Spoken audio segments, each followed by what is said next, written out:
আপনি দেখছেন এটাই রিয়ালিটির হেডলাইন শো। আজ 22শে আগস্ট 2025। আমি অনুপ বিশ্বাস।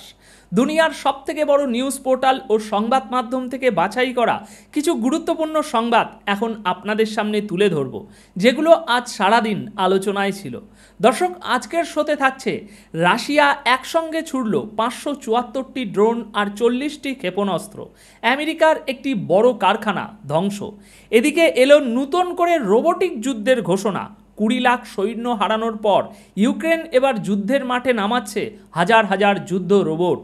ওদিকে ইরান দেখালো ক্ষেপণাস্ত্র শক্তি, সমুদ্রে পরীক্ষা করলো ক্রুজ মিসাইলের সম্পূর্ণ রেঞ্জ। চলুন তাহলে এই গুরুত্বপূর্ণ খবরগুলো একে একে শুরু করি। দর্শক, সবচেয়ে বড় খবর হচ্ছে রাশিয়া 574টি ড্রোন আর 40টি ক্ষেপণাস্ত্র দিয়ে এক ভয়ঙ্কর হামলা চালিয়েছে। আর এতে আমেরিকার মালিকানাধীন একটি ফ্যাক্টরি গুঁড়িয়ে গেছে। হামলাটা হয়েছে 20 থেকে 21শে আগস্টের রাতের মধ্যে। তবে এখানে একটা বিষয় পরিষ্কার করে বলি, ঘটনাটা কিন্তু ইউক্রেনেই ঘটেছে, আমেরিকার ভিতরে নয়। তবে ফ্যাক্টরিটা ছিল আমেরিকার বিনিয়োগে।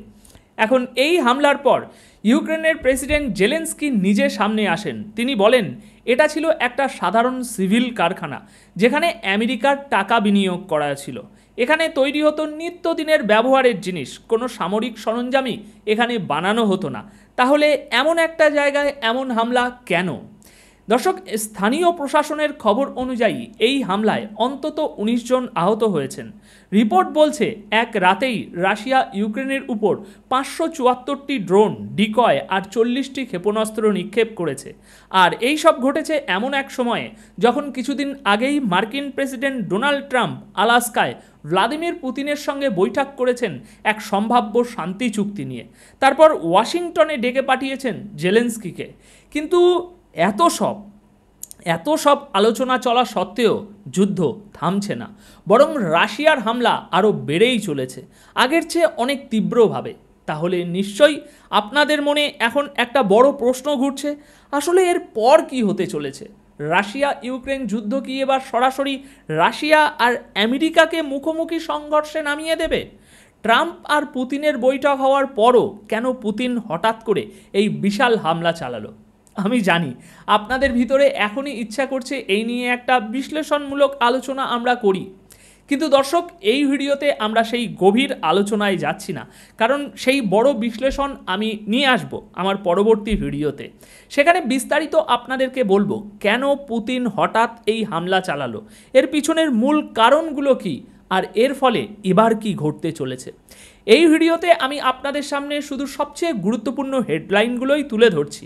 তবে এখানেই একটা ভয়ঙ্কর প্রশ্ন দাঁড়িয়ে যাচ্ছে, এবার কি রোবট নামবে রাশিয়ার সঙ্গে যুদ্ধে? কারণ প্রায় 20 লাখ সৈন্য হারানোর পর ইউক্রেন এখন ঘোষণা দিয়েছে যুদ্ধ করার কৌশল পুরো বদলে ফেলবে তারা। তাহলে কি সত্যি ইতিহাসে প্রথমবারের মতো পৃথিবী দেখতে যাচ্ছে একেবারে পূর্ণাঙ্গ রোবট যুদ্ধ?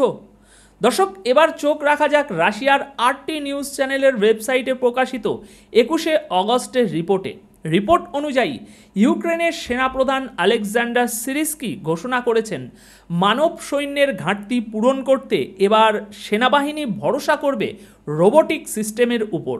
আর সিরিস্কির এই বক্তব্য এসেছে এমন এক সময়ে যখন ইউক্রেন সেনাবাহিনী ভয়াবহ জনবল সংকটে ভুগছে। সাম্প্রতিক পরিসংখ্যান বলছে 2022 থেকে এখনও পর্যন্ত যুদ্ধক্ষেত্রে ইউক্রেন প্রায় 20 লাখ সৈন্য হারিয়েছে। তার বক্তব্যে আরও কিছু গুরুত্বপূর্ণ বিষয় উঠে এসেছে। তিনি বলছেন, ফ্রন্টলাইনের অবস্থা এখন ভীষণ জটিল হয়ে উঠেছে, বিশেষ করে যেখানে রুশ সেনারা প্রতিদিন গড়ে প্রায় 50টি করে আক্রমণ চালাচ্ছে। দেখুন, রাশিয়ার হাতে বিপুল পরিমাণ যুদ্ধ সম্পদ থাকলেও ইউক্রেনের কিন্তু সেই সামর্থ্য অনেক কম। আর সেই ঘাটতি মেটাতেই তারা নামাতে চলেছে 15,000 গ্রাউন্ড রোবোটিক প্ল্যাটফর্ম। আর এই রোবটগুলো শুধু সংখ্যায় বিশাল নয়, বৈশিষ্ট্যও আলাদা। এগুলো চালাতে লাগবে না মানুষ কিংবা রিমোট কন্ট্রোল, বরং এগুলো নিজেরাই পরিস্থিতি বুঝে নিজেদের মতো করে সিদ্ধান্ত নিতে সক্ষম হবে। তাদের মূল উদ্দেশ্য একটাই, মানব সৈন্যের ক্ষতি যতটা সম্ভব কমানো আর যুদ্ধ চালিয়ে যাওয়া, যাতে একদিকে সেনাদের প্রাণহানি কমে, অন্যদিকে যুদ্ধক্ষেত্রে শক্তিও বজায় থাকে। সুতরাং আসন্ন মাসগুলোতে যুদ্ধের ময়দানে ট্যাঙ্ক, ড্রোন, মেশিন গানের পাশাপাশি হয়তো নামতে চলেছে রোবটও। আর যদি সত্যিই পূর্ণমাত্রায় রোবট যুদ্ধ বা সাইবার যুদ্ধ শুরু হয়, তাহলে সেটা হবে সবথেকে ভয়ঙ্কর, আগে কখনো দেখা যায়নি এমন এক যুদ্ধের রূপ। এদিকে পরবর্তী খবর হলো, ইরানের নৌবাহিনী শুরু করেছে ব্যাপক মহড়া, নাম দিয়েছে সাস্টেনেবল পাওয়ার 1404। আর এই ওয়ার গেমে ইরান ছুড়েছে নিজেদের তৈরি ক্ষেপণাস্ত্র, যেন শত্রুপক্ষকে শক্তি প্রদর্শনের বার্তা দেওয়া যায়। দর্শক, ওমান সাগর আর ভারত মহাসাগরের উত্তরাংশে বৃহস্পতিবার থেকে শুরু হয়েছে এই নৌমহড়ার মূল পর্ব। এই সময় ইরানি নেভি তাদের দেশীয় প্রযুক্তিতে তৈরি ক্রুজ মিসাইলের পুরো রেঞ্জ বিশ্বের সামনে দেখিয়ে দিয়েছে। নাসির আর কাদির ক্রুজ মিসাইল ছোড়া হয়েছে উপকূল থেকে এবং নৌবাহিনীর জাহাজ থেকেও ছোড়া হয়েছে। ভিলায়েত 2 আনশোর সিস্টেম থেকে নিক্ষেপ করা হয়েছে Kadir coast to sea antiship missile. এছাড়াও এতে অংশ নিয়েছে সারফেস ইউনিট, সাবমেরিন ইউনিট, বিমান unit, shore to sea missile site, sea based site আর ইলেকট্রনিক ওয়ারফেয়ার ইউনিটগুলো। আর দর্শক, এগুলোই ছিল ইরানের নৌ মহড়ার প্রথম ধাপের প্রধান আকর্ষণ। ইরান একেবারেই স্পষ্ট করে বলেছে, তাদের এই সামরিক শক্তি কেবল প্রতিরক্ষার জন্য, আক্রমণের জন্য নয়। আর তাদের ক্ষেপণাস্ত্র কর্মসূচি কোনো আলোচনার টেবিলে তোলা হবে না, বিশেষ করে পশ্চিমা শক্তিগুলোর জন্য তো নয়ই। তাদের বক্তব্য পরিষ্কার, আমরা আমাদের মিসাইল প্রোগ্রাম নিয়ে কোনো দর কষাকষি করব না। অর্থাৎ ইরান জানিয়ে দিল তাদের শক্তি কেবল আত্মরক্ষার জন্য। তবে কেউ যদি ভুল করে আগ্রাসন চালায়, তাহলে জবাব এমনভাবে দেয়া হবে যে শত্রুপক্ষের মাথা ঘুরে যাবে। এদিকে পরবর্তী খবর, জর্ডানের বক্তব্য হলো, ইসরায়েল যা করছে তাতে পশ্চিম এশিয়ার শান্তির সম্ভাবনা একেবারেই ধ্বংস হয়ে যাচ্ছে।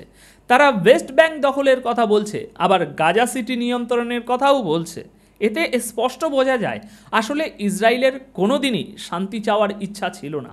জর্ডানের প্রাক্তন পররাষ্ট্রমন্ত্রী বলছেন, ইসরায়েলের এই দখলদার মানসিকতা অত্যন্ত বিপজ্জনক। তাদের রোখার জন্য আন্তর্জাতিক চাপ এমনভাবে তৈরি করতে হবে যাতে তাদের বেপরোয়া আগ্রাসনে লাগাম টানা যায়। তো দর্শক, এই ছিল আজকের বাছাই করা কিছু গুরুত্বপূর্ণ সংবাদ, যা খুব সহজ সরলভাবে আপনাদের সামনে তুলে ধরার চেষ্টা করলাম।